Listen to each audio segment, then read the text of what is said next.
શું તકલીફ હતી તમને? મારે ગોળો સુકાણો હતો, સવા 2 વર્ષથી હું હાલી શકતો નહીં, નીચે બેસી શકતો નહીં, સખત પીડા થાય. ઓકે, આ ગોળો સુકાવાના કારણે તમને 2 વર્ષમાં તમને શું તકલીફ થતી હતી?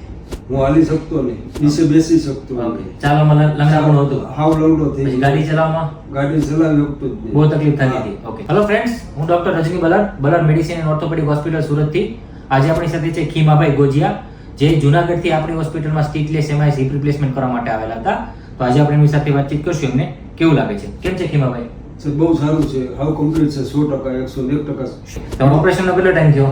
ઓપરેશન 1 મહિનો છે. તો કેવું છે 1 મહિના પછી? પછી હું હાવ કમ્પ્લીટ, પહેલા હતો એવો એવું જ થઈ ગયું છે. જે ઓપરેશન પહેલા જે થાપાનો દુખાવો હતો અને જે ઓપરેશન પછી થાપાનો દુખાવો કેવું બિલકુલ છે? સર છે જ નહીં કે મેં ઓપરેશન કરાવ્યું એવું. ઓકે, અને અત્યારે તમે કઈ એક્ટિવિટી કરો, શું કરો છો? બધું પહેલા જેવી એક્ટિવિટી બધી. ઓકે, પલાઠીવાની, બેસવાની, દાદા ચડવું કરવાનું, ચાલવાનું. અને હવે 1 મહિનો થઈ ગયો છે, તમે ગાડી ચલાવવાનું ચાલુ કરી શકો. રેડી? ગાડી છે, 4 વ્હીલ છે, ચલાવવાનું કોઈ વાંધો નહીં. હવે જે લોકો ઓપરેશન માટે ડરતા હોય, જેને ગોળો સુકાતો હોય, તો તમે શું મેસેજ આપશો?